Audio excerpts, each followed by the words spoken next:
Good morning friends. இந்த வீடியோவில் நம்ம ஜூன் மந்தோட கம்ப்ளீட் ஆர்பிஐ நியூஸ் வந்து இந்த வீடியோவில் வந்து பார்த்துடலாம். ஓகே, ஸ்டெப் பை ஸ்டெப்பாக, வேர்ட் பை வேர்டாக, லைன் பை லைனாக, A to Z கம்ப்ளீட்டாக இந்த வீடியோவில் ஆர்பிஐயோட நியூஸ் வந்து உங்களுக்கு வந்துடும். எந்த மாதத்துக்குன்னு பார்த்தீங்கன்னா ஜூன் மாதத்துக்கு. ஓகே, ஜூலை கிடையாது. ஏன் அப்படின்னா இந்த பர்டிகுலரான இந்த பிடிஎஃப் இருக்கு இல்லையா, இது வந்து ஆர்பிஐ வெப்சைட்டில் இருக்கிற பிடிஎஃப். ஓகே, ஆர்பிஐ ரிலீஸ் பண்ண பிடிஎஃப் எங்கே இருக்குது அப்படின்னா, பப்ளிகேஷன் போனீங்க அப்படின்னா அதில் வந்து மந்த்லி இருக்கும். மந்த்லி போய் ஓப்பன் பண்ணிங்க அப்படின்னா இந்த MCIR அப்படிங்கிறது வந்து உங்களுக்கு பிடிஎஃபாக கிடச்சிரும். ஸோ இது வந்து ஆக்சுவலாக எனக்கே தெரியலை, நம்ம ஃப்ரெண்ட் ஒருத்தங்க தான் வந்து இது வந்து சஜஸ்ட் பண்ணாங்க. ஸோ இது வந்து எஃபெக்டிவாக இருக்கும், ஸோ இதில் வந்து நீங்கள் ட்ரை பண்ணி பாருங்கள், எல்லாமே கவர் ஆகுது அப்படின்னு சொன்னாங்க. அதுக்கப்புறம் தான் நான் போய் செக் பண்ணி பார்த்தேன், இருந்துச்சு. ஓகே, இந்த வீடியோட நோக்கம் என்ன அப்படின்னா, இதில் இருக்கிற கம்ப்ளீட்டான விஷயத்தை வந்து நான் உங்களுக்கு வந்து சொல்கிறது தான். ஸோ இது வந்து எக்ஸாம் பாயிண்ட் ஆஃப் வியூவில் தவிர்த்துட்டு நமக்கு இன்டர்வியூலையும் வந்து யூஸ்ஃபுல்லாக இருக்கும். ஓகேவா? ஓகே, ஸோ இதில் வந்து நான் முக்கியமான விஷயங்களை மட்டும் நான் ஹைலைட் பண்ணி உங்களுக்கு நான் சொல்கிறேன். ஸோ அதை தாண்டி வந்து பார்த்துட்டிங்க அப்படின்னா நிறையா என்ன சொல்கிறது, ரியல் டைம் எக்ஸாம்பிள்ஸோட நான் ட்ரை பண்ணுறேன், பார்ப்போம் கிளாஸ் எப்படி போகுது அப்படின்னு. ஓகே, ஸோ இதனுடைய எக்ஸாம் டைப்பில் இருக்கிற பிடிஎஃப் வந்து நான் வந்து உங்களுக்கு ரெடி பண்ணி தந்துடுறேன். ஓகே, இதில் வந்து நிறைய வளவலன்னு இருக்குது, நிறைய ஸ்டோரிஸ் எல்லாம் இருக்கும், வளவலன்னு இருக்கும். எக்ஸாம் டைப் இதுக்கு வந்து என்ன கண்டென்ட் வேணுமோ அதை வந்து நான் வந்து உங்களுக்கு எடிட் பண்ணி உங்களுக்கு ப்ராப்பராக நம்மளோட டெலிகிராம்லேயே உங்களுக்கு தந்துடுறேன். ஓகேவா? ஸோ ஃபஸ்ட் நியூஸ் பார்ப்போமா? ஓகே, ஸோ நமக்கு தெரியும் மானிட்டரி பாலிசி கமிட்டி இருக்கு இல்லையா, ஸோ அது வந்து எவ்ரி 2 months ஒன்ஸ் வந்து கூடுவாங்க. கரெக்டாக மீட்டிங் வந்து கண்டக்ட் பண்ணுவாங்க. ஸோ ஏப்ரல் மாதம் பண்ணாங்க அப்படின்னா ஜூன் மாதம். ஸோ இந்த ஜூன் மாதத்தில் வந்து பார்த்திங்க அப்படின்னா நமக்கு மானிட்டரி பாலிசி மீட்டிங் கண்டக்ட் பண்ணியிருக்காங்க. எப்போது? ஜூன் 6ஆம் தேதி. ஓகே, ஸோ இந்த மானிட்டரி மீட்டிங் இருக்கு இல்லையா, அது வந்து ஓவராலாக 55வது 55th மானிட்டரி பாலிசி மீட்டிங். ஓகேவா? ஸோ இதில் என்ன சொல்லியிருக்காங்க அப்படின்னா, ஸோ இந்தியாவோட எக்கானமி இருக்கு இல்லையா, ஸோ உலகத்தோட எக்கானமி வந்து என்ன சொல்கிறது, ஒரு அன்சர்டனிட்டி இருக்குது. ஏன்னா வந்து போர் போய்கிட்டு இருக்குது. எங்கே? ரஷ்யா உக்ரைன் போர் ஒன்று போய்கிட்டு இருக்குது. இந்த சைடு வந்து பார்த்தீங்க அப்படின்னா இஸ்ரேலுக்கும் ஹமாஸ் அவங்களுக்கும் போர் போய்கிட்டு இருக்குது. ஸோ அது தாண்டி வந்து பார்த்தீங்க அப்படின்னா ஈரானுக்கும் அமெரிக்காவுக்கும் நடுவில் வந்து பார்த்தீங்க அப்படின்னா சில பிரச்சனைகள் போய்கிட்டு இருக்குது. நமக்கும் பாகிஸ்தானுக்கும் நடுவில் போச்சு இல்லையா, ஸோ அதுவும் இருக்குது. ஸோ இந்த மாதிரி நிறைய பிரச்சனைகள் இருந்தாலும், குளோபலாக வந்து எக்கனாமிக் அன்சர்டனிட்டி இருந்தாலும், இந்தியாவோட எக்கனாமிக் க்ரோத் வந்து பார்த்தீங்க அப்படின்னா டாப் லெவலில் இருக்குது, நல்லாவே இருக்குது.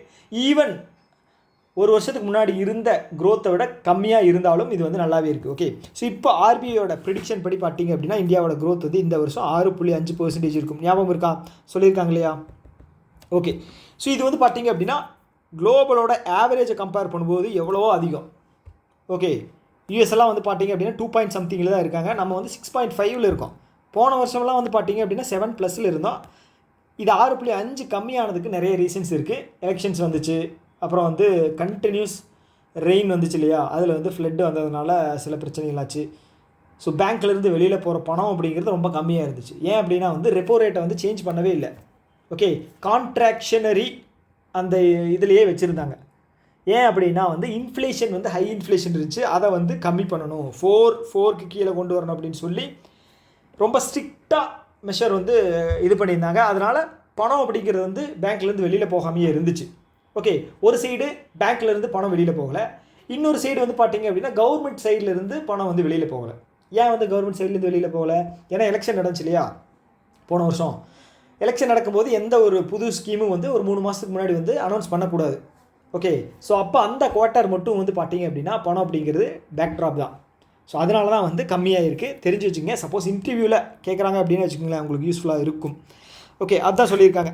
ஸோ நம்மளோடது வந்து நல்லாவே இருக்குது அப்படிங்கிற மாதிரி சொல்லியிருக்காங்க. ஸோ இந்த பேராகிராஃபில் அவ்வளோதான். ஸோ நிறைய கதைகள் வந்து சொல்லியிருக்காங்க.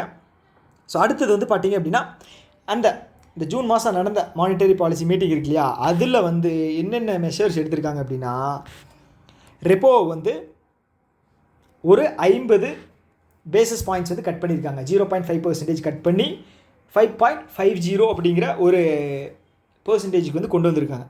ஓகேவா? ஓகே, ஸோ இப்போது இதுக்கு என்ன விஷயம் அப்படின்னா, ஆர்பிஐ வந்து ரெப்போவை 6% இருந்து நமக்கு 5.5%க்கு கம்மி பண்ணியிருக்காங்க.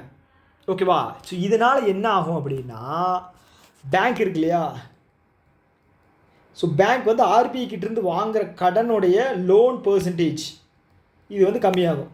லோன் கம்மியாச்சு அப்படின்னா வச்சுக்கோங்களேன், லோன் பெர்சன்டேஜ் இன்ட்ரெஸ்ட் பெர்சன்டேஜ் கம்மியாச்சு அப்படின்னா யூஸ்வலாகவே எல்லா பேங்க்குமே வந்து ஆர்பிஐ கிட்ட கடன் வாங்குவாங்க. ரெகுலராக வாங்குறத விட எக்ஸ்ட்ரா கடன் வாங்குவாங்க இல்லையா. ஸோ அப்போ வந்து மணி ஃப்ளோ அப்படிங்கிறது பேங்க்குக்கு வரும். பேங்க் வந்து பார்த்துட்டிங்க அப்படின்னா எக்ஸ்டர்னல் பெஞ்ச்மார்க் இன்ட்ரெஸ்ட் ரேட் மூலமாக ரெப்போ ரேட் கம்மி பண்ணால் அதையும் கம்மி பண்ணணும். ஸோ இந்த எக்ஸ்டர்னல் பெஞ்ச்மார்க் இன்ட்ரெஸ்ட் ரேட் இருக்கு இல்லையா, ஸோ இது வந்து பார்த்தீங்க அப்படின்னா பேங்க் வந்து மக்கள் அப்படின்னா கம்பெனிஸ் வரும், நம்ம வருவோம், மார்க்கெட்டில் இருக்கிறவங்க, ஓகேங்களா.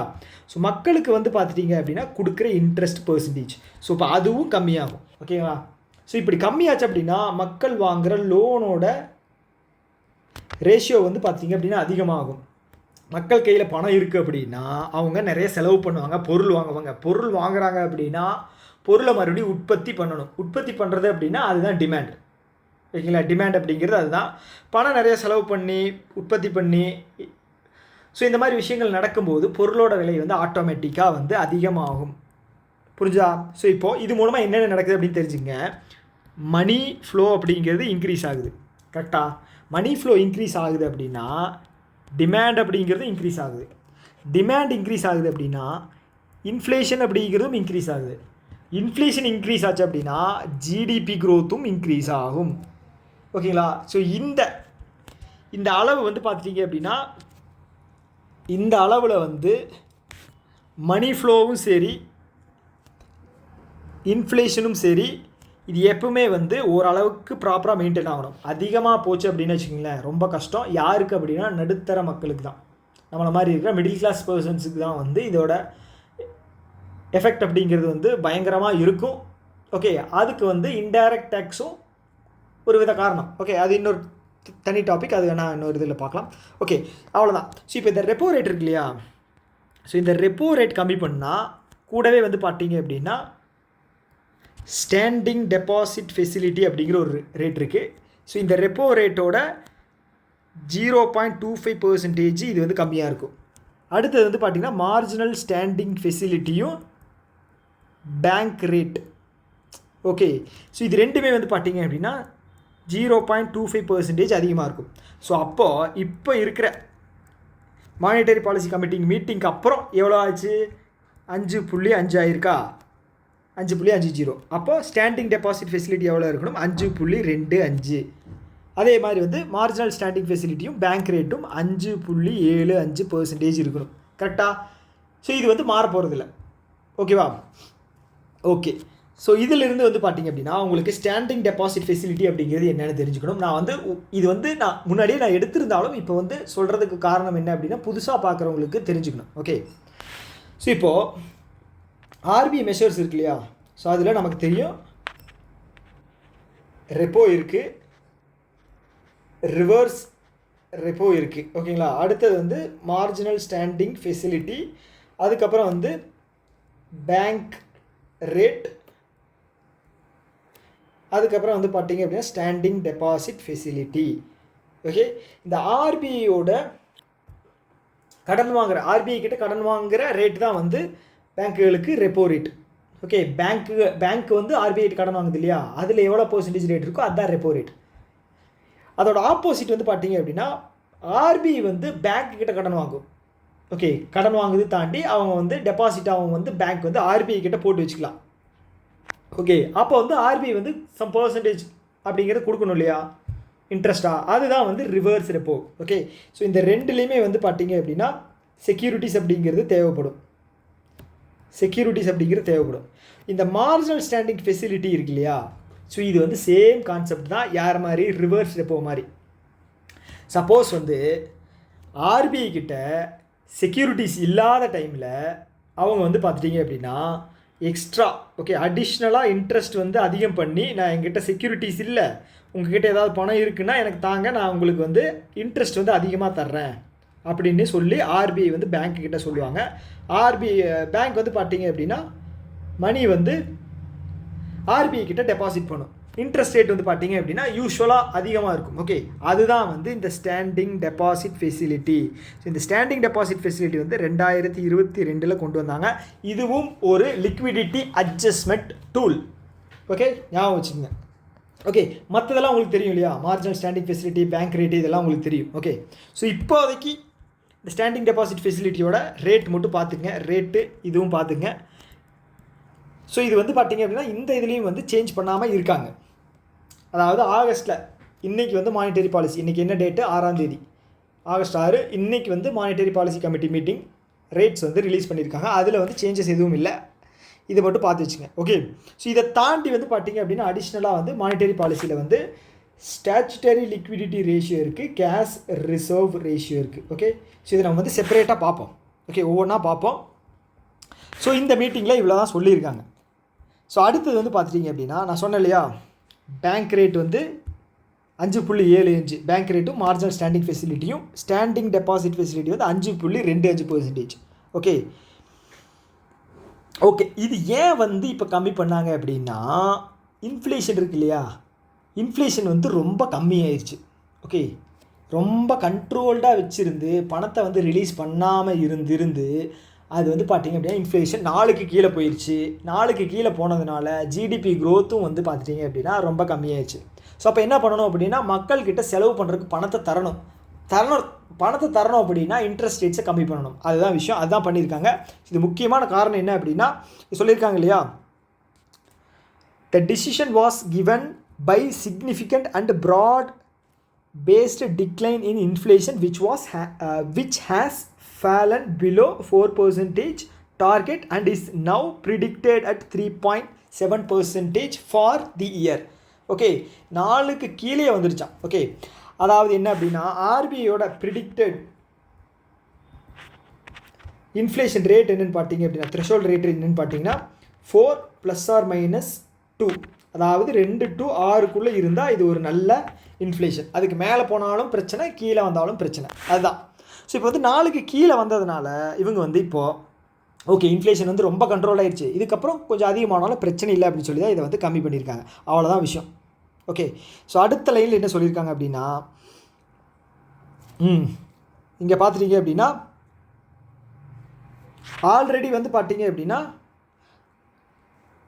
6.5 இருந்துச்சு எப்போது, பிப்ரவரியில். ஓகேங்களா, படிப்படியாக கம்மி பண்ணியிருக்காங்க. பிப்ரவரியில் ஒரு 0.25, அதுக்கப்புறம் ஒரு ஏப்ரலில் வந்து பார்த்திங்க அப்படின்னா 0.25, இப்போ ஒரு எவ்வளவு 0.5%. ஓவராலாக வந்து பார்த்துட்டிங்க அப்படின்னா பிப்ரவரியில் இருந்து கிட்டத்தட்ட 100 பேசிஸ் பாயிண்ட்ஸ் 1% அப்படிங்கிறத கம்மி பண்ணியிருப்பாங்க. ஓகேங்களா, 1% வந்து ரெப்போவில் கம்மி பண்ணியிருக்காங்க. ஓகே, இது ஒரு என்ன சொல்கிறது எக்கனாமிக் க்ரோத்துக்கு நல்ல விஷயம். ஓகே, அவ்வளோதான்.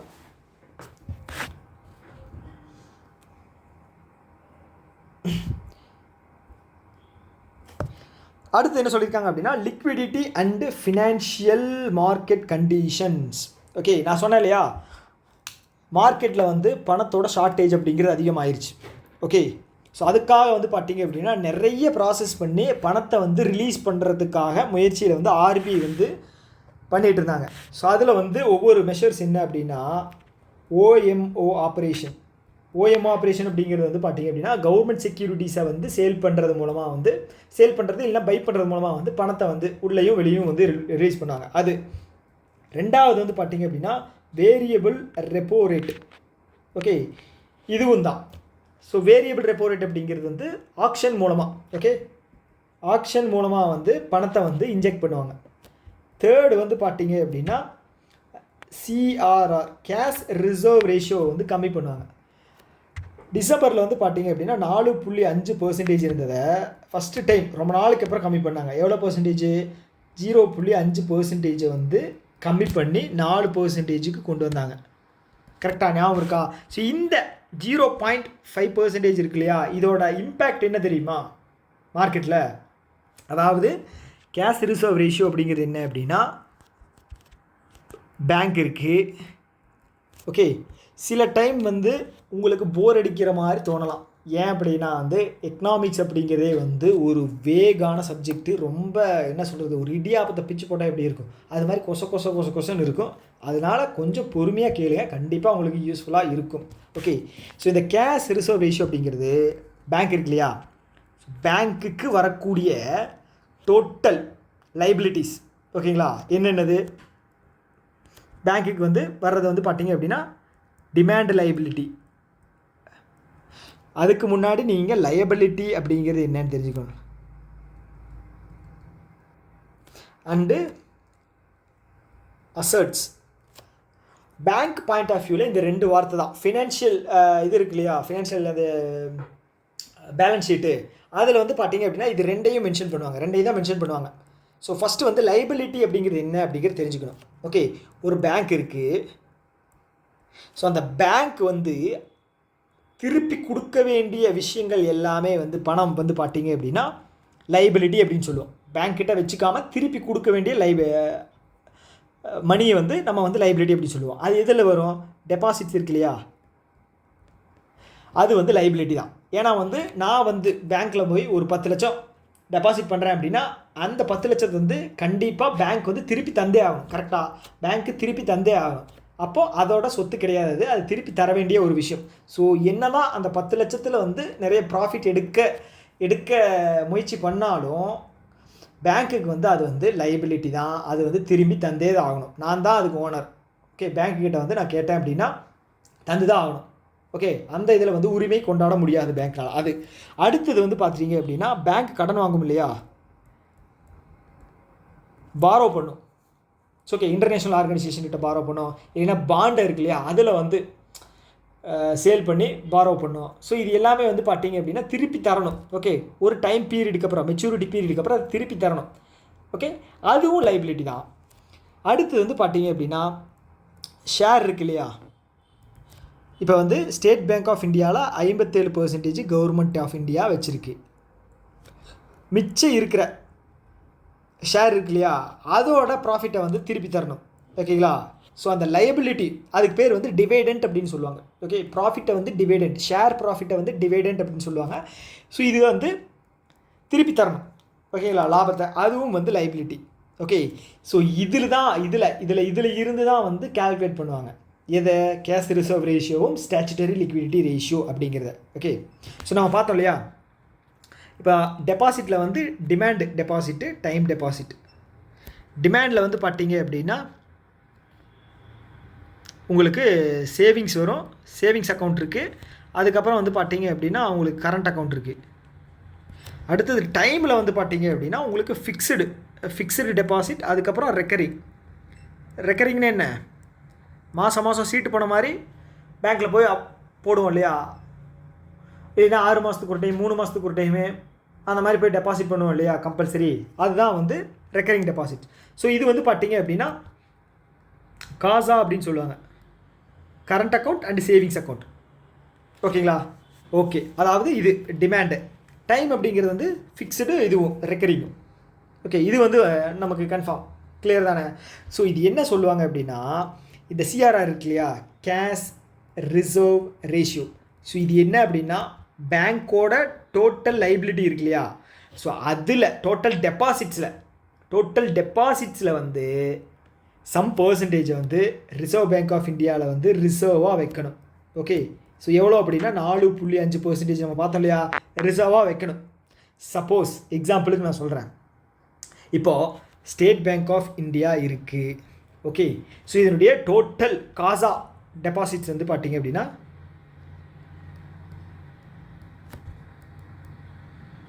டோட்டல் டெபாசிட்ஸ் வச்சுக்கலாம். டோட்டல் டெபாசிட்ஸ் வந்து பார்த்தீங்கன்னா உங்களுக்கு ஒரு 60 மில்லியன் இருக்குது. 60 மில்லியன் வேண்டாம், 60 கோடின்னு வச்சுக்கலாம். 60 கோடின்னு இருக்குது. ப்ளஸ் வந்து பார்த்தீங்க அப்படின்னா டிவைடெண்ட்டு, இந்த இன்ட்ரெஸ்ட் பே பண்ண வேண்டியது, இதெல்லாம் வந்து பார்த்தீங்க அப்படின்னா டிவைடெண்ட், இன்ட்ரெஸ்ட் பே பண்ண வேண்டியது, இதெல்லாம் வந்து 100 வேண்டாம் 40 கோடி இருக்குது. ஓகே, ஸோ அப்போது லைபிலிட்டி வந்து பார்த்தீங்க அப்படின்னா ஓகே, ஸோ இது வந்து பார்த்தீங்க அப்படின்னா எவ்வளோ வருது உங்களுக்கு, 100 கோடி வருது இல்லையா, 100 கோடி அப்படிங்கிறது வருது. ஓகே, ஸோ இது வந்து பார்த்தீங்க அப்படின்னா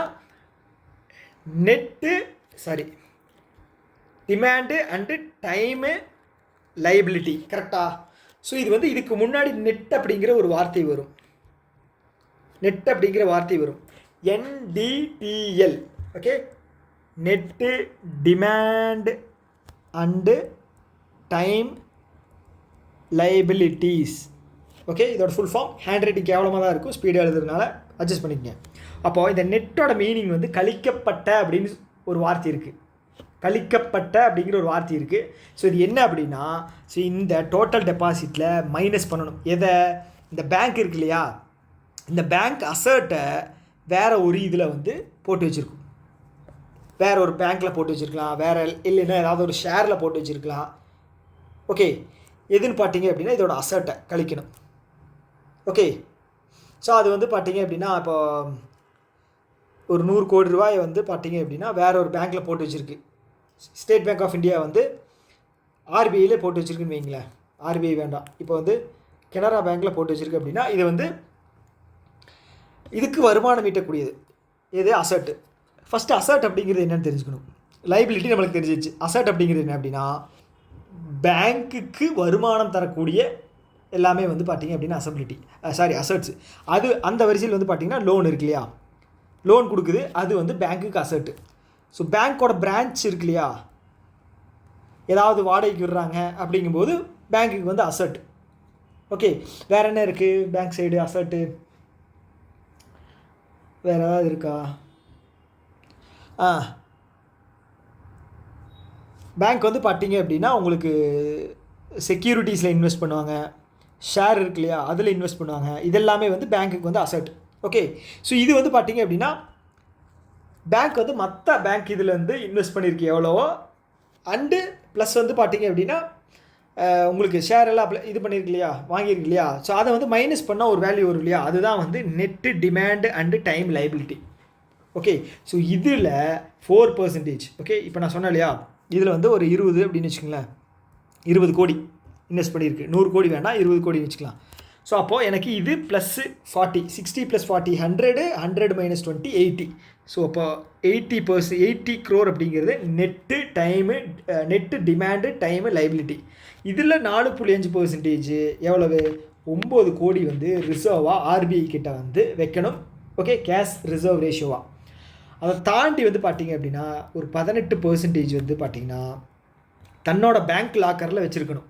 அது வந்து பணமாக வச்சுருக்கலாம், இல்லை அப்படின்னா வந்து நகையாக வச்சுருக்கலாம், இல்லை அப்படின்னா செக்யூரிட்டிஸாக வச்சுருக்கலாம். ஓகேங்களா? ஸோ இந்த 3ஆவும் வச்சுருக்கணும். இது எதுக்கு அப்படின்னா ஹை லிக்விடிட்டி. இதுவே வந்து பார்த்திங்கன்னா 22.5% இருக்கு இல்லையா, ஸோ மிச்சம் இருக்கிற எவ்வளவு 77.5 வந்து இந்த பேங்க் வந்து இதுக்கு யூஸ் பண்ணிக்கலாம், மக்களுக்கு லோனாக கொடுக்குறதுல, பிஸ்னஸ் பண்ணுறதுல யூஸ் பண்ணிக்கலாம். ஓகே, ஸோ இதுலேயும் ப்ரையாரிட்டி செக்டார்ஸ் எல்லாம் இருக்குது, அது இன்னொரு கதை. புரிஞ்சிருச்சுல்ல?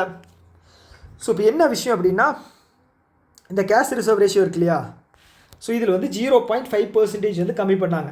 ஸோ இந்த 0.5% கம்மி பண்ணது 1.16 லட்சம் கோடி வந்து மார்க்கெட்டில் வந்து இன்ஃப்யூஸ் பண்ணியிருக்கு, வெளியில் போயிருக்கு. ஓகேங்களா?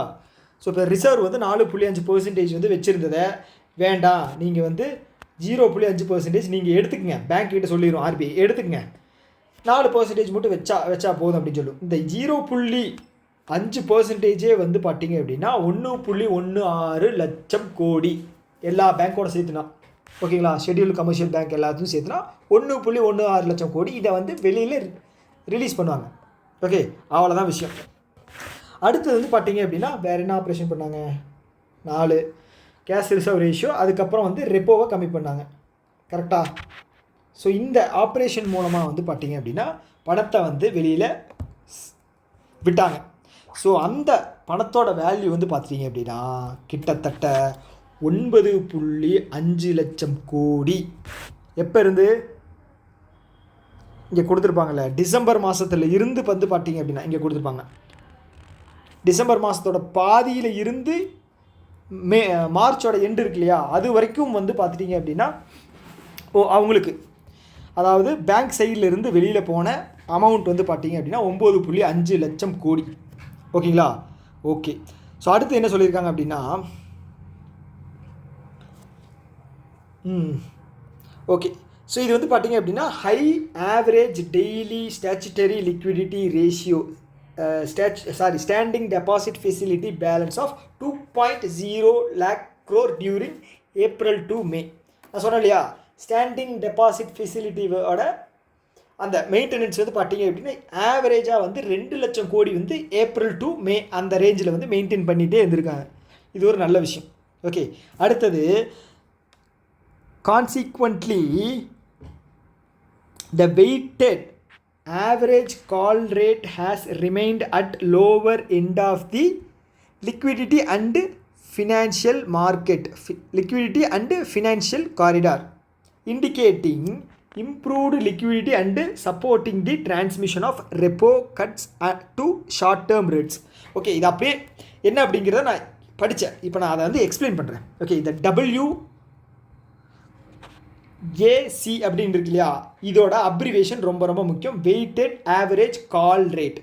ஓகே, இது என்ன அப்படின்னா இப்போது கால் மணி நோட்டீஸ் மணி அப்படின்னு 2 இருக்குது. கால் மணி நோட்டீஸ் மணி அப்படின்னு 2 இருக்குது.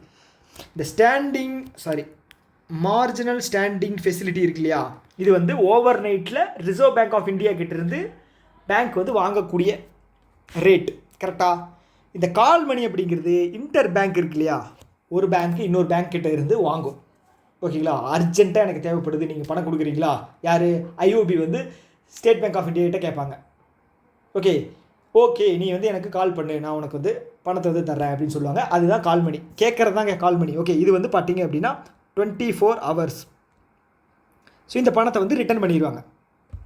ஓகே, நோட்டீஸ் மணி அப்படிங்கிறது பார்த்தீங்க அப்படின்னா அஃபிஷியலாக ஒரு நோட்டீஸை ரிலீஸ் பண்ணி ஒரு 2 நாள் டு 14 நாளுக்குள்ளே வாங்குறாங்க இல்லையா, அது வந்து பார்த்துட்டிங்க அப்படின்னா நோட்டீஸ் மணி. ஓகே, ஸோ இப்போ என்ன விஷயம் அப்படின்னா இந்த கால் மணியை பற்றி தான் நம்ம பார்க்க போகிறோம். கால் மணி அப்படிங்கிறது உங்களுக்கு என்னென்னு புரிஞ்சிருக்கும். ஓகே, இன்டர் பேங்கிங்கில் வாங்கக்கூடிய அர்ஜென்ட்டாக வாங்கக்கூடிய மணி தான் பேங்க்கு. ஓகே, ஸோ இதுதான் வந்து சொல்லியிருக்காங்க. இதோட மீனிங் என்ன அப்படின்னா வெயிட்டட் ஆவரேஜ் கால் ரேட் அப்படிங்கிறது என்ன அப்படின்னா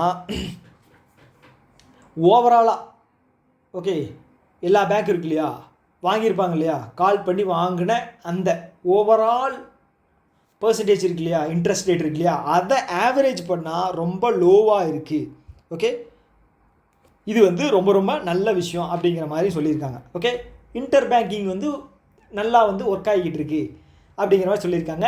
இதை தொடர்ந்து வந்து பார்த்துட்டிங்க அப்படின்னா கால் இது இருக்கு இல்லையா, கால் மணியோட டைமிங்கையும் வந்து இன்க்ரீஸ் பண்ணியிருக்காங்க, அதிகம் பண்ணியிருக்காங்க.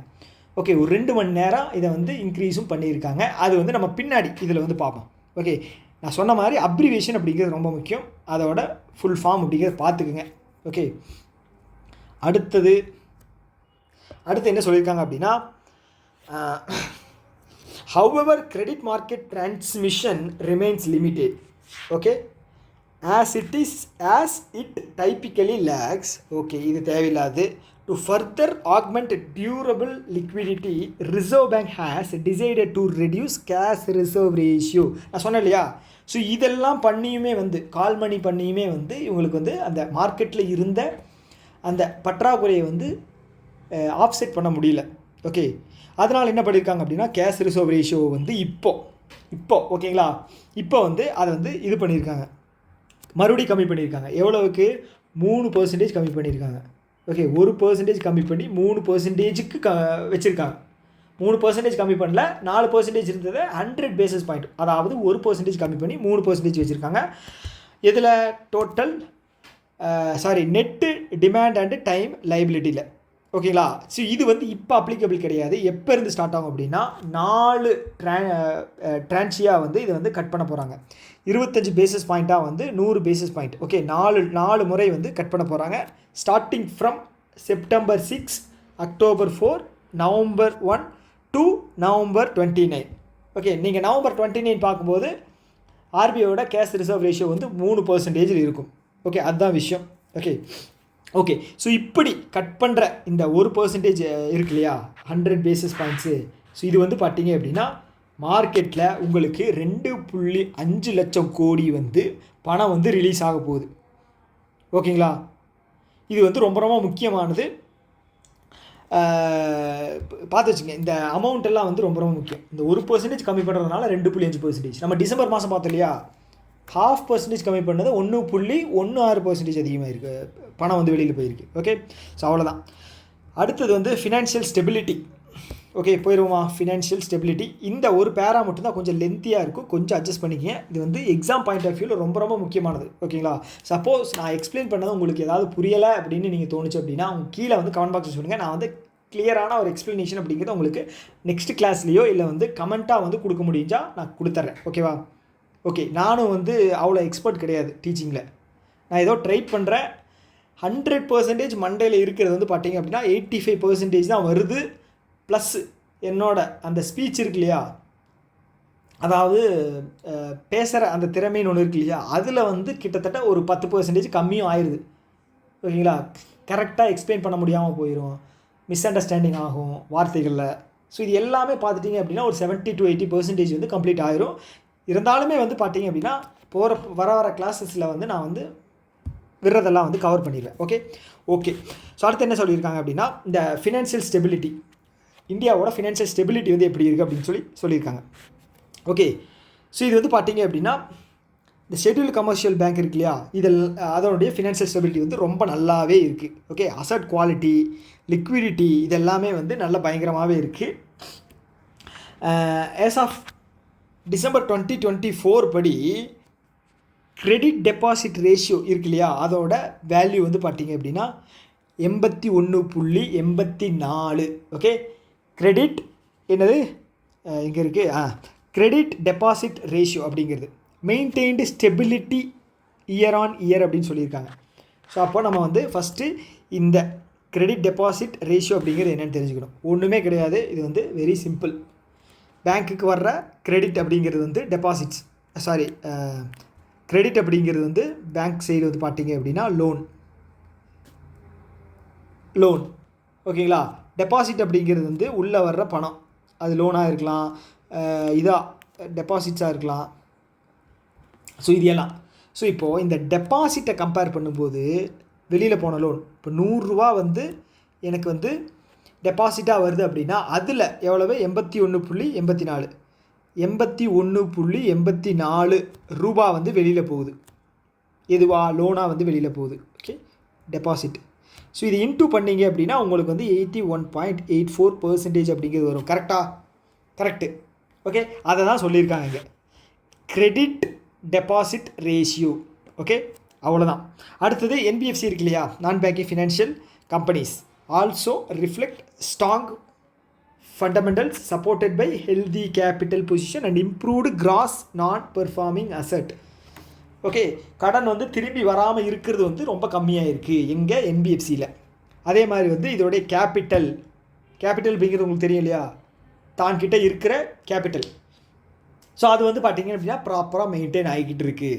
15% எபோவ் 15% வந்து கேபிட்டலும் மெயின்டைன் ஆகிட்டு இருக்குது. நல்ல விஷயம் இதில் என்பிஎஃப்சியில். அடுத்தது ஸ்ட்ரெஸ் அப்படிங்கிறது வந்து எங்கே இருக்குது அப்படின்னா ரீட்டைல் லோனில் இருக்கா. ஏன் ஸ்ட்ரெஸ் அப்படிங்கிறது என்ன அப்படின்னா திரும்பி வராமல் இருக்கிறது. ரீட்டைல் லோன்ஸ் அப்படிங்கிறது நம்ம தாங்க ஹோம் லோன் வாங்குகிறோம், கார் லோன் வாங்குகிறோம், சின்ன பர்சனல் லோன் வாங்குகிறோம். இது எல்லாமே வந்து பார்த்திங்கன்னா ரீட்டைல் லோன்ஸ். ஓகே, சில்லறை கடன்கள் அப்படின்னு சொல்லுவாங்க. ஓகே, அது வந்து பார்த்துட்டிங்க அப்படின்னா such as unsecured loans, personal loans. Okay, unsecured loans அப்படின்னா கொலாட்ரல் எதுவுமே இல்லாமல் தர்றது தான். ஓகே, அன்செக்யூர்டு லோன்ஸ் வந்து பார்த்தீங்க அப்படின்னா உங்களுக்கு சேலரி ஸ்லிப் இருக்கு இல்லையா, அதெல்லாம் அன்செக்யூர்டு லோன்ஸ் தான். ஸோ செக்யூர்டு லோன்ஸ் வந்து பார்த்தீங்க அப்படின்னா உங்களுக்கு இது வரும், கோல்டு லோன் இருக்கு இல்லையா, அதெல்லாம் வந்து செக்யூர்டு லோன்ஸ். ஏன்னா ஒரு கொலாட்ரல் வச்சு நீங்கள் வந்து கடன் வாங்குறீங்க, பத்திரத்தை வச்சு கடன் வாங்கினாலும் அது வந்து கொலாட்ரல் லோன்ஸ் தான் வரும். Okay, security loans. Okay, so இது எல்லாமே அன்செக்யூர்டு. எது அப்படின்னா கிரெடிட் கார்டு ரிசீவபிள் இதெல்லாமே வந்து இது அன்செக்யூர்டு லோன்ஸ் தான். ஸோ இந்த இதில் வந்து பார்த்தீங்க அப்படின்னா கம்மியாக இருக்குது. Okay, stress observed earlier in retail loan segments such as unsecured personal loans and credit card receivables has eased. கம்மியாக இருக்குது, அதோட ஸ்ட்ரெஸ் வந்து கம்மியாக இருக்குது, திரும்பி வராமல் இருக்கிறது வந்து கம்மியாக இருக்குது. Though pressure persist in the micro finance sector. Micro finance செக்டாரில் ஒரு ப்ரெஷர் கரெக்டாக ஒர்க் ஆகலை, மைக்ரோ ஃபினான்ஸ் வந்து கரெக்டாக போகலை அப்படின்னாலும் இந்த அன்செக்யூர்ட் லோன்ஸோட லெவல் வந்து கம்மியாக இருக்குது. நல்ல விஷயம். Banks and NBFCs are engaged in these segments are recalibrating their business model. So எதனால் அப்படின்னா இவங்களோட ஸ்ட்ரிக்டான மெஷர்ஸு கேல்குலேட் பண்ணுற இதெல்லாமே வந்து என்ன பண்ணியிருக்கு அப்படின்னா enhancing credit underwriting standards and identifying collection effort to mitigate the future risk and buildup அப்படின்னு சொல்லியிருக்காங்க. என்ன அப்படின்னா ஸோ இப்போ பேங்க் சைட்லேருந்து செஞ்ச ஒரு சில விஷயங்கள்னால இந்த ரிஸ்க் அப்படிங்கிறது வந்து கம்மியாக இருக்குது. ஓகே, ஸோ அவ்வளோதான் விஷயம். ஓகே, ஸோ இது வந்து உங்களுக்கு புரிஞ்சிருக்குன்னு நான் நம்புகிறேன். ஏன்னா வந்து எனக்கு ஓகே ஒரு 80 to 90% வந்து கொஞ்சம் கம்ப்ளீட்டாக சொன்ன மாதிரி சாட்டிஸ்ஃபைடாக இருக்குது. பட் இருந்தாலுமே வந்து அந்த 10% எங்கேயோ இடிக்குது. பார்ப்போம், போக போக வந்து நல்லா கிளாஸ் எடுக்க பழகிக்குவோம். ஓகேவா? ஓகே, ஸோ அடுத்தது என்ன சொல்லியிருக்காங்க அப்படின்னா external sector. Okay, external sector அப்படிங்கிறது என்ன அப்படின்னா இந்தியா இருக்கு இல்லையா, இது இந்தியான்னு வச்சுக்கோங்க. இது வந்து எக்ஸப்ட் இந்தியாவை தவிர்த்துட்டு இருக்கக்கூடிய நாடுகள் கூட நம்ம வந்து ட்ரேட் அப்படிங்கிறது ரிலேஷன்ஷிப் எப்படி இருக்குது அப்படிங்கிறதான் வந்து இந்த இதில் வந்து பார்க்க போகிறோம். இதுதான் வந்து இதில் எக்கானமியில் வந்து எக்ஸ்டர்னல் செக்டார் அப்படின்னு சொல்லுவாங்க. ஓகே, அதுதான் வந்து பார்க்க போகிறோம். ஸோ இதில் வந்து என்ன சொல்லியிருக்காங்க அப்படின்னா governor highlighted that with a moderation in trade deficit in Q4. Okay, Q4 அப்படிங்கிறது என்ன? ஃபினான்ஷியல் இயர் 25 ஏப்ரல் மாதத்துலேருந்து ஜனவரி மாதத்துலேருந்து மார்ச் மாதம் வரைக்கும் இருக்கிறதா வந்து Q4 அப்படின்னு சொல்லுவோம். ஓகேவா? ஸோ இந்த Q4 வந்து பார்த்தீங்க அப்படின்னா என்ன சொல்லியிருக்காங்க? ட்ரேட் டெஃபிசிட் தானே. ட்ரேட் டெஃபிசிட் அப்படிங்கிறது என்னென்னா இந்தியா வந்து மற்ற நாடுகள் கூட எக்ஸ்போர்ட் அப்படிங்கிறது பண்ணும். நம்ம வந்து மற்ற நாடுகள்லேருந்து இம்போர்ட் அப்படிங்கிறது பண்ணுவோம். ஸோ இந்த இம்போர்ட் அப்படிங்கிறது எப்போவுமே இந்தியாவை பொறுத்தளவு அதிகமாக இருந்திருக்கு கம்பேரிட்டிவ்லி எக்ஸ்போர்ட்ஸ். ஓகேவா? ஸோ இந்த கேப் இருக்கு இல்லையா, இந்த கேப் வந்து பார்த்தீங்க அப்படின்னா டெஃபிசிட் அப்படின்னு சொல்லுவோம். ஏன் அப்படின்னா நம்ம இம்போர்ட் பண்ணும்போது நம்ம பணத்தை வந்து மற்ற நாடுகளுக்கு வந்து கொடுக்கணும். ஏன்னா பொருள் வாங்குகிறோம் அப்படின்னா பணத்தை கொடுத்து தான் வாங்கணும். அப்போ என்ன அர்த்தம் அப்படின்னா மணி வந்து இந்தியாவுக்குள்ளே இருந்து வெளியில் போகுது. ஓகே, இது வந்து நல்ல விஷயம் கிடையாது. ஆனால் எக்ஸ்போர்ட் பண்ணும்போது பணம் வந்து இந்தியாவுக்குள்ளே வரும். பணம் வந்து வெளியில் போகிறது அதிகமாக இருக்குது, உள்ளே வர்றது கம்மியாக இருக்குது. அப்படின்னு என்ன அர்த்தம்? எக்ஸ்போர்ட் பண்ணுறது கம்மியாக இருக்குது, இம்போர்ட் பண்ணுறது வந்து ரொம்ப அதிகமாக இருக்குது. ஸோ அது வந்து பார்த்துட்டிங்க அப்படின்னா கம்மியாக்கப்பட்டு இருக்குது. இந்த டெஃபிசிட் வந்து ரொம்ப கம்மி பண்ணியிருக்காங்க. ஓகே, 0. இது ஜிடிபியில் எப்போவுமே மெஷர் பண்ணுவாங்க. ஜிடிபியில் வந்து பார்த்தீங்க அப்படின்னா 0.7% இருந்தது 0.6% வந்து கம்மியாக இருக்குது. 0.1% தானே அப்படின்னு நீங்கள் நினைக்கலாம். ஓகே, கிட்டத்தட்ட 4 trillion வந்து 0.1% அப்படிங்கிறது ஹியூஜ் அமௌண்ட். ஓகேங்களா? ஹியூஜ் அமௌண்ட்டு தெரிஞ்சுக்கங்க. அவ்வளோதான். ஸோ இதுதான் விஷயம். Q4 ட்ரேட் டெஃபிசிட் வந்து கம்மி பண்ணியிருக்காங்க. ஓகே, மாட்ரேட் ஒரு மினிமம் லெவலில் கரெக்டாக இருக்குது. ஓகேங்களா? இது எதனால் அப்படின்னா சர்வீஸ் செக்டார் இருக்கு இல்லையா, அதோட எக்ஸ்போர்ட் வந்து ஸ்ட்ராங்காக இருக்குது. சர்வீஸ் செக்டார் அப்படிங்கிறது டேஞ்சபிள் குட்ஸ் இருக்கு இல்லையா, தொட்டு உணரக்கூடிய பொருட்களை தவிர மற்ற விஷயங்கள் மூலமாக வந்து பணம் வருது இல்லையா. இப்போ வந்து பார்த்தீங்க அப்படின்னா நம்ம ஐடி செக்டாரில் வந்து சர்வீஸ் அப்படி பண்ணி கொடுப்போம். ஸோ அது வந்து நம்மளால் தொட்டு கண்ணால் பார்க்கக்கூடிய பொருளாக இருக்காது, கரெக்டாக தொட முடியாத பொருளாக இருக்காது. அதுதான் வந்து பார்த்தீங்க அப்படின்னா சர்வீஸ் செக்டார்ஸ்.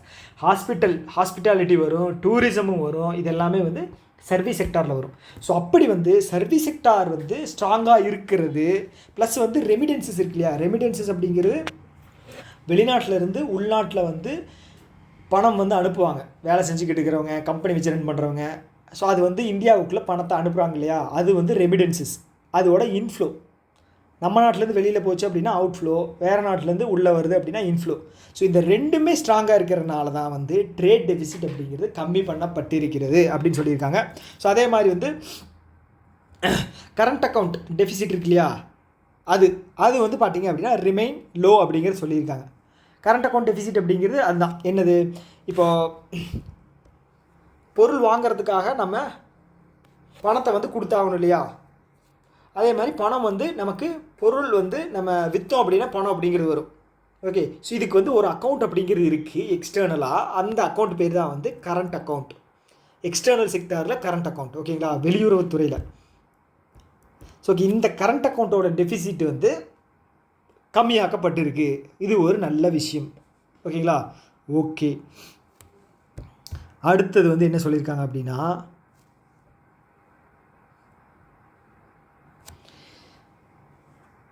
ஓகே அடுத்தது வந்து இங்கே வந்துடுச்சா. அடுத்து என்ன சொல்லியிருக்காங்கன்னா, on the financing side foreign portfolio investments declined to $1.7 billion in financial year 24-25. இந்த ஃபாரின் போர்ட்ஃபோலியோ இன்வெஸ்ட்மெண்ட் இருக்குல்ல, ஃபாரின் போர்ட்ஃபோலியோ இன்வெஸ்ட்மெண்ட். ஸோ இது வந்து பார்த்திங்க அப்படின்னா வெளிநாட்டுக்காரங்க, ஓகே, இந்தியாவில் இருக்கிற கம்பெனியோட ஷேர் ஈக்விட்டி இதில் இன்வெஸ்ட் பண்ணக்கூடிய ஒரு ஷேர், ஓகேங்களா. சப்போஸ் எஸ்பிஐ ரன் பண்ணிகிட்ருக்கேன். ஸோ இதில் வந்து பார்த்திங்க அப்படின்னா ஒரு 10 கண்ட்ரியிலிருந்து ஷேரில் வந்து இன்வெஸ்ட் பண்ணுறாங்க. ஓகே, 100% ஷேர் இருக்கா, இதில் வந்து 57% வந்து, நான் எக்ஸாம்பிளுக்கு சொல்கிறேன், 57% வந்து கவர்மெண்ட் ஆஃப் இந்தியா வாங்கிருச்சு. ஸோ இதில் வந்து பார்த்திங்க அப்படின்னா வெளிநாட்டில் இருந்து ஒரு 10% ஓவராலாக, ஓகேங்களா, 10% வந்து எஸ்பிஐயோட ஷேரில் வந்து இன்வெஸ்ட் பண்ணுறாங்க. 10%, ஓகேங்களா. போர்ட்ஃபோலியோ இன்வெஸ்ட்மெண்ட் வந்து மேக்ஸிமம் 9.99% தான் இருக்கும். ஓகே, ஏன் அப்படின்னா வந்து செட் பண்ணதே வந்து ஷேரில் இன்வெஸ்ட் பண்ணுறது வந்து வெளியிலேருந்து 9.99% தான் மேக்ஸிமம் கொடுக்கணும் அப்படின்னு சொல்லி செட் பண்ணியிருக்காங்க. ஏன் அப்படின்னா அதுக்கு மேலே அதிகமாக போச்சு அப்படின்னா வெளிநாட்டில் இருக்கக்கூடிய ஷேர் ஹோல்டர்ஸ் கம்பெனியோட பிஸ்னஸ்லேயும் முடிவெடுக்கிறதுலையும் வந்து தலையிடுவாங்க. அது நல்லதில்லை. ஈஸ்ட் இந்தியா கம்பெனி இருக்கு இல்லையா, அதோட கதை தெரியும் இல்லையா. சும்மா வந்து வியாபாரம் பண்ணுறதுக்காக உள்ளே வந்தாங்க, நம்மளே அடித்து அடிமையாக்கி பிரச்சனை பண்ணாங்க இல்லையா. அந்த ஒரு நிலைமை வரக்கூடாது அப்படிங்கிறதுக்காக தான் வந்து 1990 வரைக்கும் நம்ம ப்ரைவேட் இன்வெஸ்ட்மெண்ட்டு உள்ளே வராமையே பார்த்துக்கிட்டோம், அதாவது வெளிநாட்டில் இன்வெஸ்ட்மெண்ட்டு. அதுக்கப்புறம் பிரச்சனையானதுனால தான் சோவியத் யூனியன் சரிஞ்சதுக்கப்புறம் தான் கொண்டு வந்தப்பட்டது தான் வந்து எல்பிஜி ரிஃபார்ம்ஸ். அப்போ தான் நம்மளுடைய டாக்டர் மன்மோகன் சிங் இருக்கார் இல்லையா, அப்போ தான் வந்து ஃபினான்ஸ் மினிஸ்டராக நரசிம்மராவ் பீரியடில் வந்து ஆனார். ஒரு ஃபினான்ஷியல் ஸ்டெபிலிட்டியை கொண்டு வந்தார். LPG reforms, liberalisation, privatisation, globalisation, இதோட meaning. Okay, foreign portfolio investment வந்து உங்களுக்கு தெரிஞ்சிருச்சு, கரெக்டு தானே. ஓகே, என்ன சொல்லியிருக்காங்க அப்படின்னா இந்த ஃபாரின் போர்ட்ஃபோலியோ இன்வெஸ்ட்மெண்ட் வந்து கம்மியாக இருக்குது, ஓகேங்களா. அதுக்கு என்ன காரணமாக இருக்கலாம்? ஃபாரின் போர்ட்ஃபோலியோ இன்வெஸ்ட்மெண்ட் எதுக்கு போடுறாங்க அப்படின்னா லாபம் வர்றதுக்கு தான். அது ஒரு இன்வெஸ்ட்மெண்ட். ஓகே, இப்போ reserve bank of India 8,000 something crore வந்து இவங்களுக்கு தந்தாங்க. யாருக்கு? கவர்மெண்ட் ஆஃப் இந்தியாவுக்கு தந்தாங்க அப்படிங்கிற ஒரு நியூஸ் இருக்குது. அது வந்து டிவிடெண்ட், என்ன ப்ராஃபிட். அதே மாதிரி 10% அப்படிங்கிறது வந்து ஃபாரின் போர்ட்ஃபோலியோ இன்வெஸ்டர்ஸ் இருப்பாங்க இல்லையா, அவங்களுக்கு வந்து தரணும், ஓகேங்களா. சப்போஸ் இதனுடைய பிஸ்னஸ் வந்து ரொம்ப கம்மியாக இருக்குது அப்படின்னா அப்போ ப்ராஃபிட்டும் வந்து கம்மியாகும் இல்லையா. அப்போது இன்வெஸ்டர்ஸ் என்ன பண்ணுவாங்க, ஃபாரின் போர்ட்ஃபோலியோ இன்வெஸ்டர்ஸ், இந்த இதில் பிஸ்னஸ் இந்த குவார்ட்டரில் இந்தியாவில் பிஸ்னஸ் ரொம்ப கம்மியாக இருக்குது, அதனால நம்மளுடைய இன்வெஸ்ட்மெண்ட்டை இதில் போட வேணாம் இப்போதைக்கு அப்படி சொல்லுவாங்க. நான் சொன்னேன் இல்லையா, ஏன் பிஸ்னஸ் கம்மியாச்சு, ஜிடிபி கம்மியாச்சு அப்படிங்கிற ஒரு கதை வந்து முன்னாடி சொன்னேன் இல்லையா. அதுதான் காரணம், இந்த ஃபாரின் போர்ட்ஃபோலியோ இன்வெஸ்ட்மெண்ட்டோட இது கம்மியாகிறதுக்கு, இன்வெஸ்ட்மெண்ட்டு கம்மியாகிறதுக்கு அதுதான் முக்கிய காரணம். ஜிடிபி கம்மியாகிடுச்சு, உள்ள லிக்விடிட்டி வந்து ரொம்ப கம்மியாக இருந்ததுனால க்ரோத்து வந்து கம்மியாகிடுச்சு. க்ரோத் கம்மியாக இருந்ததுனால ஃபாரின் போர்ட்ஃபோலியோ இன்வெஸ்டர்ஸ் வந்து இன்வெஸ்ட் பண்ணுறதும் வந்து கம்மியாகிடுச்சு. ஏன்னா ரிட்டர்ன் வந்து ப்ராப்பராக வராது இல்லையா, அதனால். ஓகே, இப்போது இந்த ஃபினான்ஷியல் இயரில் வந்து ஒட்டுக்கா எவ்வளோ இருக்குது அப்படின்னு பார்த்தீங்கன்னா $1.7 பில்லியன். ஓகே, ஸோ அடுத்தது வந்து பார்த்திங்கன்னா அடுத்து என்ன சொல்லியிருக்காங்க, அடுத்தது ஃபாரின் டைரக்ட் இன்வெஸ்ட்மெண்ட் வந்து என்ன பண்ணியிருக்கு அப்படின்னா moderated due to increased repatriation and outflow FDI. Okay, இருந்தாலுமே வந்து ஃபாரின் டைரக்ட் இன்வெஸ்ட்மெண்ட் வந்து அதிகம் ஆகிருக்கு. ஸோ வெளியில் போன ஃபாரின் டைரக்ட் இன்வெஸ்ட்மெண்ட்டு அதிகம் ஆயிருந்தாலும் உள்ளே வந்த இன்வெஸ்ட்மெண்ட்ஸ் வந்து கொஞ்சம் 14% அதிகமாக இருக்குது. இது ரொம்ப கம்மி, ஓகேங்களா. 14% அப்படிங்கிறது, அதாவது ஃபாரின் டைரக்ட் இன்வெஸ்ட்மெண்ட் அப்படிங்கிறது. ஸோ இப்போது ஒரு கம்பெனி, இப்போ வந்து டொயோட்டா இருக்குதுன்னு வச்சுங்களேன்.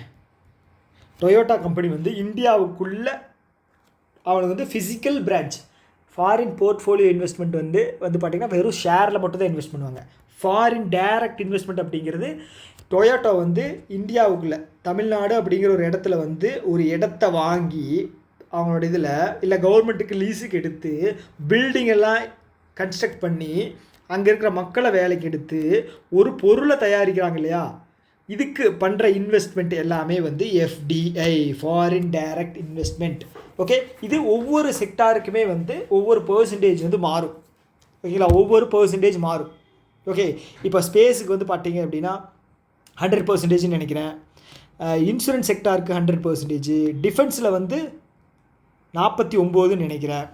ஓகே, ஸோ இந்த மாதிரி வந்து ஒவ்வொரு செக்டாருக்குமே வந்து அதோட என்ன சொல்கிறது க்ரோத்தை பொறுத்து மாறும்.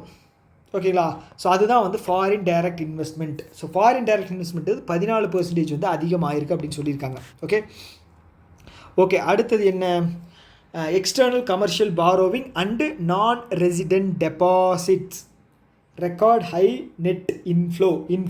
ஓகே, ஃபஸ்ட்டு நீங்கள் என்னது எக்ஸ்டர்னல் கமர்ஷியல் பாரோவிங் இந்தியா இருக்காங்க.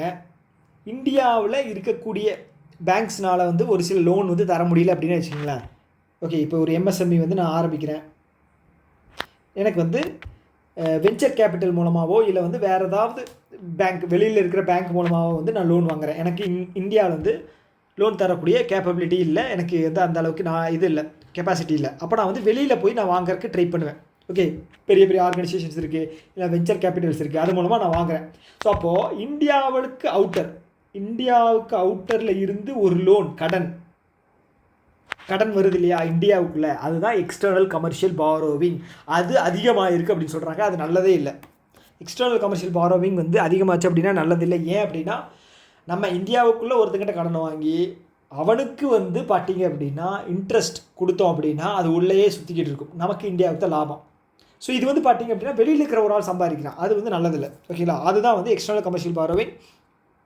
அடுத்தது வந்து என்ன சொல்லியிருக்காங்க அப்படின்னா என்ஆர்ஐ டெபாசிட்ஸ் இருக்காங்க இல்லையா, என்னென்ன deposits, non residence ordinary, non residence external, FCNR. Okay, fixed deposits இது வந்து அதிகமாகிருக்கா இந்தியாவுக்குள்ளே.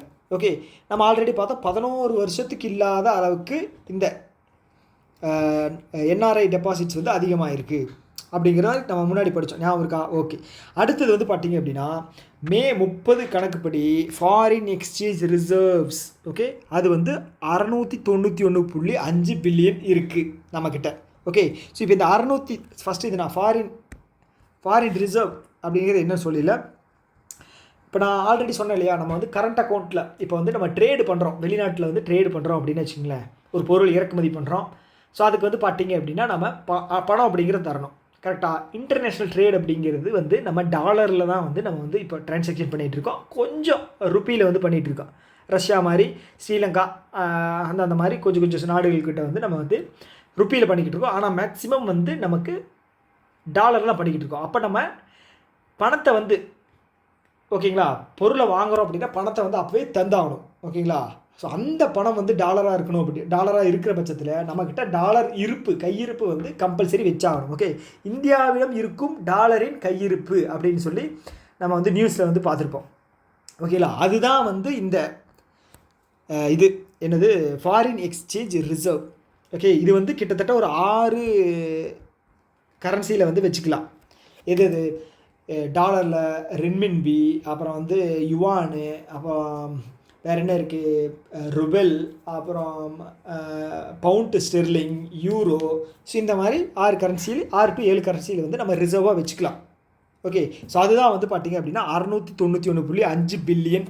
ஓகே, இந்த பணத்தை வச்சுக்கிட்டு நம்மக்கிட்ட இதுக்கப்புறம் வந்து எதுவுமே ஜென்ரேட் பண்ண முடியல டாலரை அப்படின்னா இந்த பணம் மட்டுமே நமக்கு வந்து 11 மாதம் இம்போர்ட் பண்ணக்கூடிய பொருளை வந்து சமாளிக்கிறதுக்கான அமௌண்ட்டாக இருக்கும். 11 மாதம் வந்து இம்போர்ட் பண்ணிக்கலாம் காசை கொடுத்துட்டு. ஓகே, அது மாதிரி 96% அவுட்ஸ்டாண்டிங் எக்ஸ்டர்னல் டெப்ட் அப்படிங்கிறது நம்மக்கிட்ட இருக்குது.